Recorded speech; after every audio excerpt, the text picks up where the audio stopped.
Jai Ma, someone has requested to give a little talk on Kamakhya Devi.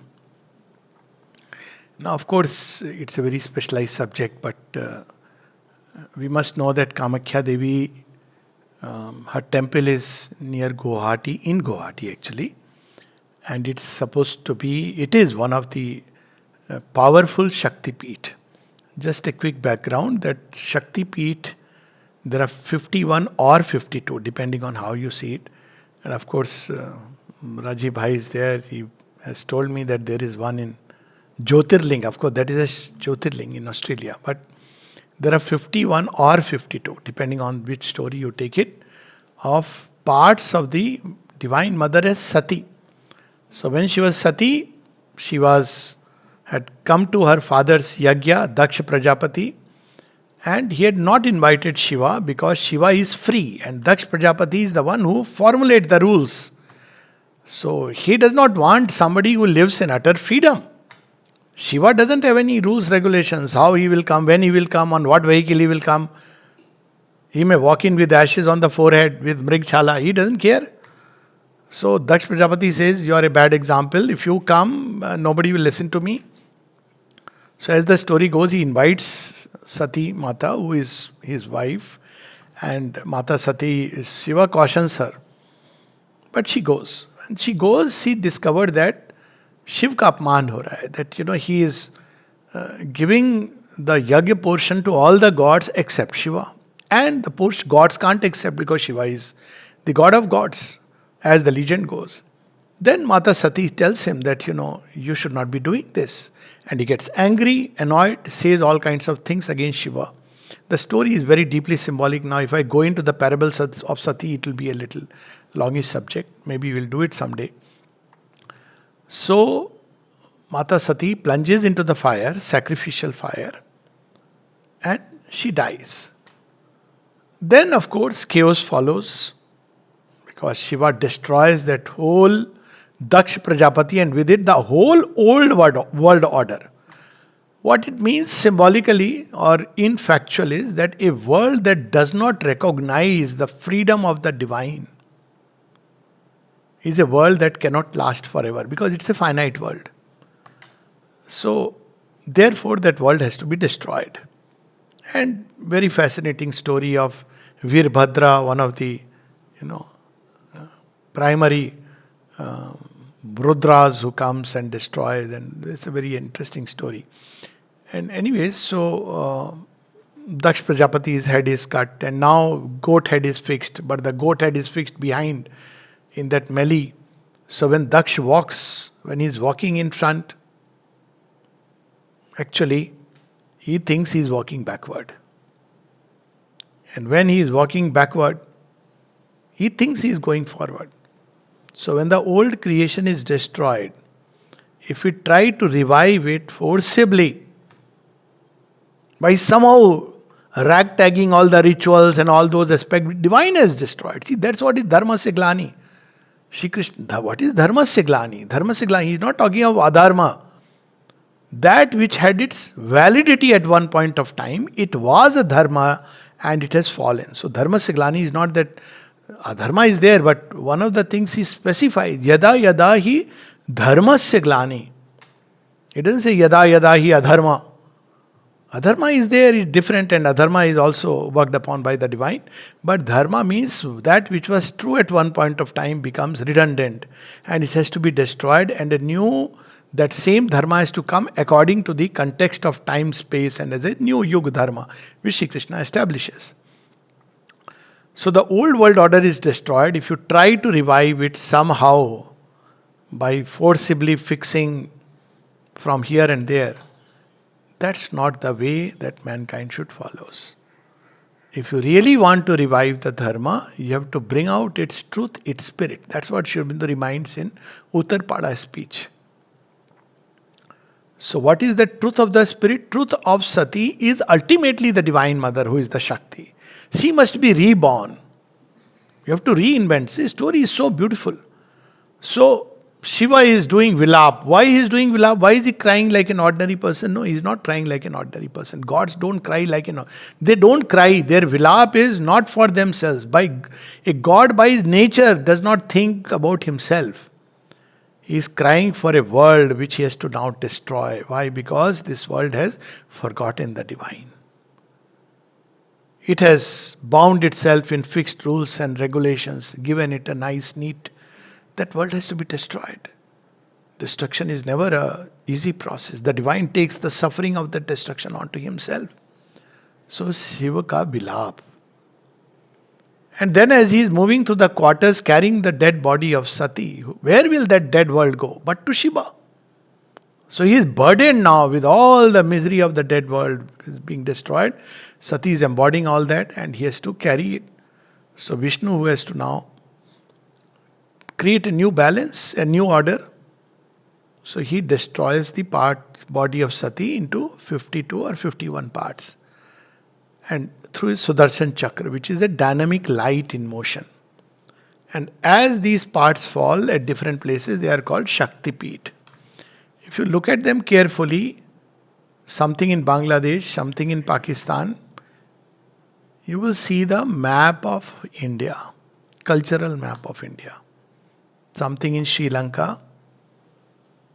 When Mother made that spiritual map of India, it is there in our story. People often ask me, I said, it's there in our story. You see, these are the Shakti Peeth. You make the cultural map of India. So it's also a formation. By doing it, Lord Vishnu created this formation called India much later. This story belongs to something where probably it's not of an earthly realm, obviously. So this is how India was formed by none else but Hari and her. So together. And Mata Shakti, by her sacrifice, has given birth to India.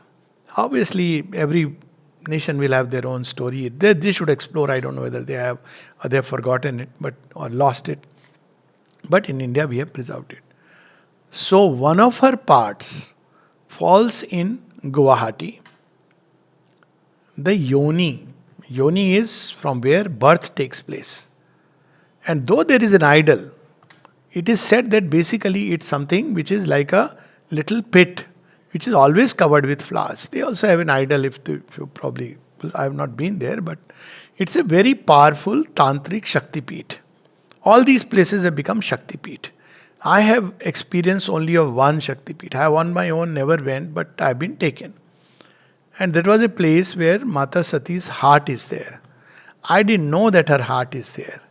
I don't know why I went, and I was there, and not out of curiosity, but I just felt that asked, can I touch?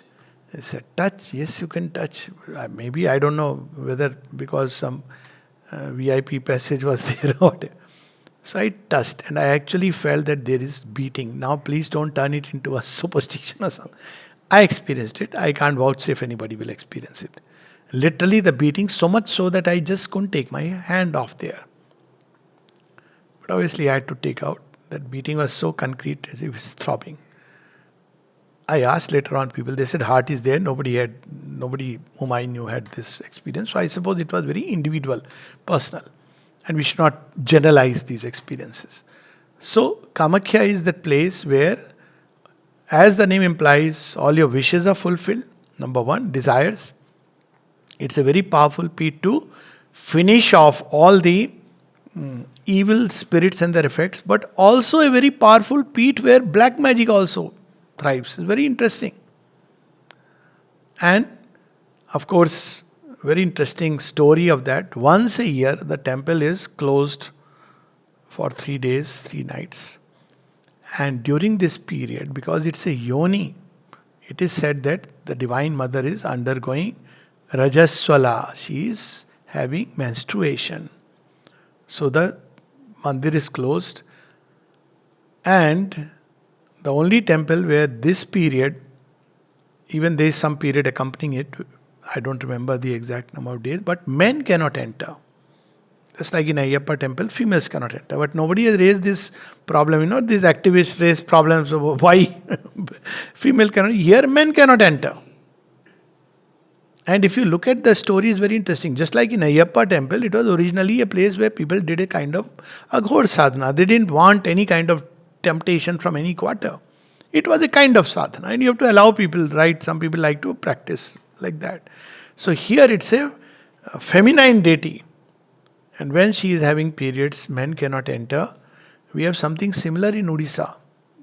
This festival, which is called as Ambu, Ambubachi. So in this festival is in June 22nd, 23rd, 24th, 20, just after the solstice.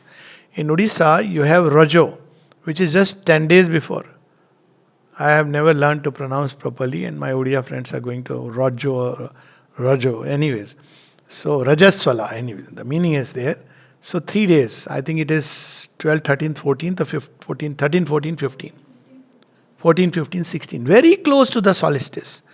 During this period, which is also related to the periods, menstruation, women, girls who are transiting into adolescence, they are worshipped. It's like they have come of age. And during this period, earth is supposed to be having menstruation. So no farmer is supposed to till the soil. What a beautiful message. Without, in a very subtle, refined way. Men cannot enter, farmers cannot till the soil. Why? Because earth is menstruating. So you have to respect that. Period. So she is the one. Now, why that yoni from which birth takes place? Very interestingly, why this power? Now, there are two yonis. One, the golden womb of all things. That is where she is Tripur Sundari. She is regarded as having the same power as Tripur Sundari. It's very interesting. Tripur Sundari is the highest of the Das Mahavidyas. But Kamakhya does not come under the Das Mahavidyas. Das Mahavidya is a different story altogether. But the highest form of the Divine Mother. So out of that formless beauty and delight, creation emerges. In the Vedas called as the golden womb of transient things of this world. But here, now this whole power enters into the inconscient and seems to emerge again from that other womb. The womb of darkness. There too the Divine Mother is there. The same power, the same potency. The superconscient is hidden in the inconscient. That is the story. And therefore it is all powerful. At these two poles you will find the tremendous power. But also why black magic? Because there is that inconscient out of which the creation is emerging now from below upwards. The golden womb is above downwards like the Ashwath tree. But actually in real practice we see emerging from below upward. What about desire? Desire is the first stir in creation which gives birth to forms that will continue to multiply and grow and progress, which is where we see in biologically. Now, originally desire entering into the inconscient, studying it, that's how it's described in literature, is because it draws it out to build the world. That's the original desire, form and name. But in living beings we see it's desire which makes matter become plastic, replicate, and then ultimately it takes up. So that which is delight at the origin seems to become desire at this end. But it is still delight. Desire is seeking for some happiness, transient happiness. Kamakhya Devi can give you all transient happiness. But if you worship her for her own sake, she will give you liberation from all desires. Just as Shri Krishna says, those who worship the gods to get favors, I grant them that. But those who worship me alone, I grant them the supreme freedom. The same truth at this state we see, because she is also considered a form of Kali. It's a very powerful goddess. And people go there for various desires. But the greatest of desire is not desire, but aspiration, longing for complete liberation, which the Divine Mother can grant, because that's her greatness. This is in short the story, but I feel tempted to read something about desire, Kamakhya. It comes from there, Kama. What is Kama? What is this desire that moves this creation, binds this creation? If you look at it, and that's why one of the things people ask, that if you don't have desire, how will you? Then you will be moved directly by the Divine Mother. It's there in every story. Either you are moved indirectly by desire, behind it also is the Divine Mother as Prakriti. But if you don't have desire through Nishkam Karma, then you are directly moved by the Divine Mother herself. So you can make these two choices, two options, the dark mother or the bright mother. They are two sides of one reality. So this is a very deeply symbolic. I could go on and go on, but I am tempted to read something from Sri Aurobindo. I take it that's inspired, so I won't read it fully as a poem because it's a long poem, but I'll just read just portion of it. The poem is named Kama. Not Kama, but Kama. So sometimes the pronunciation can. It is regarded incidentally in Indian thought as one of the valid goals. Dharmechi, arthechi, kamechi, moksha. So it's one of the things which move us and prepare us. It prepares us for the ultimate if we go through it with the right attitude.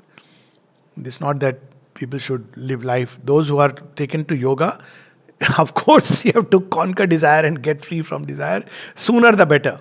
But she is working in this whole creation. O desolations vast, O seas of space, unpeopled, realms of an unfertile light, grow multitudinous with living forms, enamored of desire. So some people say she is also the mother of fertility. So yoni represents fertility, rejuvenation, creation, all kinds of meanings you can. I send my breath into the heart of being, and the storm of sweet attraction shall break up its calm with quivering, passionate intensity. Kama is saying, I send my breath of which attracts with passionate intensity, and silence change to a melodious cry. And that's how we see creation changes into the various forms of cries of longing. And all the world be rose.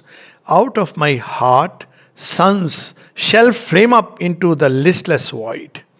And the stars wail in magic dances round, weaving the web of mortal life. So that's why Shiva conquers Kamadeva, so that he can be wedded to the eternal spouse, Parvati. But when he conquers, what he does, you cannot destroy love.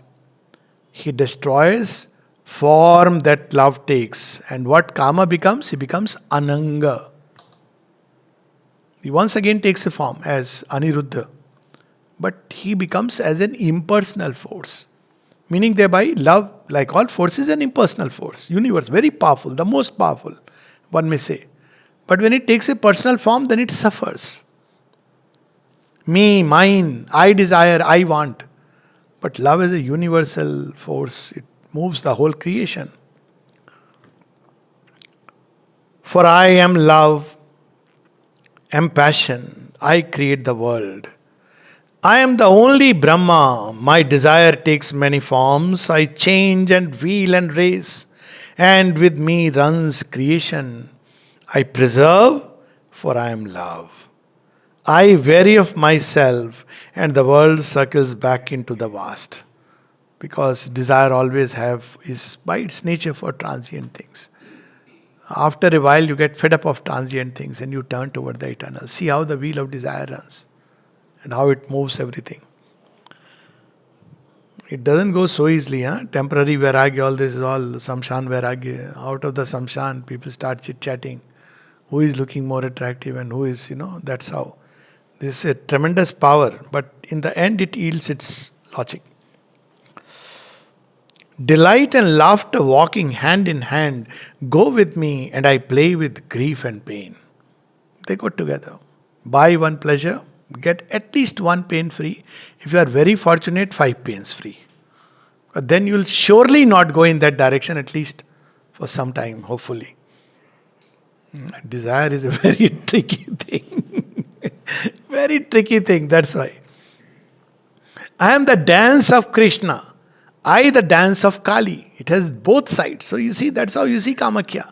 The giver of desire, as well as she can destroy everything. So she is the dance of Krishna, all filled with joy, laughter, luring, attracting. And then Krishna, Shyama becomes Shyama. Krishna becomes Kali. He destroys in one go all that you were clinging on to, holding on to. The entire Kurukshetra, just 18 survive.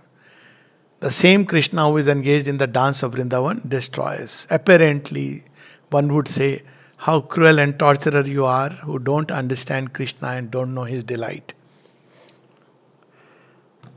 Might and majesty are mine, and yet I make the heart a child at play, the soul of things, a woman full of bliss. I think this is the one few words description of Kamakhya, if somebody were to ask me. Sri Aurobindo's beauty is it doesn't use those traditional terms, but will reveal, see, a woman full of bliss. Tripur Sundari, full of bliss. Hunger and thirst arise and make the world delight, go down and give it strength to live. O ether, change, O breath of things, grow full of the perpetual whirl. Break out, O fire, in seas of magic color, infinite waves of rainbow light. Thou, liquid element, be sap, be taste in all created things to please the senses. Thou, O solid earth, enter into all life, support the worlds. I sent forth joy to lure the hearts of men. I sent forth law to harmonize and rule. So you see this Panch Tattva he has described. So it is to lure, awaken us to some, we can't awaken to delight right away. So pleasure, joy, happiness. Slowly we move towards the ultimate delight. And every time you have to go further, you have to leave the lesser for the greater. That's what the secret is. And then, lest we completely get lost, that's why there is nothing like termless joy and termless happiness. Foolishly we think, my joy will never end. If it is your joy, it will end. So remove the my, joy does not end. So, and when these things are done, when men have learned my beauty, my desirability, my bliss, I will conceal myself from their desire and make this rule of the eternal chase.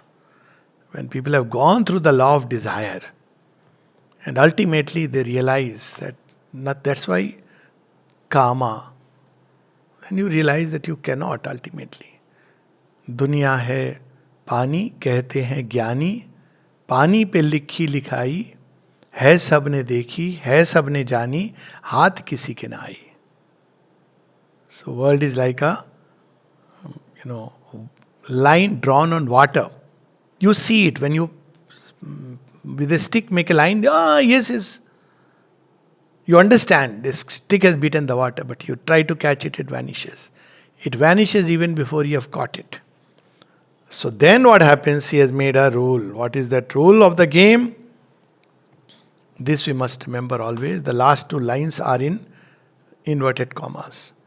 They who abandon me shall to all time clasp and possess. They who pursue shall lose. If you chase desire, you will lose it. If you abandon desire, Kama is saying, they who abandon me shall to all time clasp and possess. All that you wanted by fulfilling the desire will automatically be with you. And they who chase desire shall lose. This is the rule of the game of desire.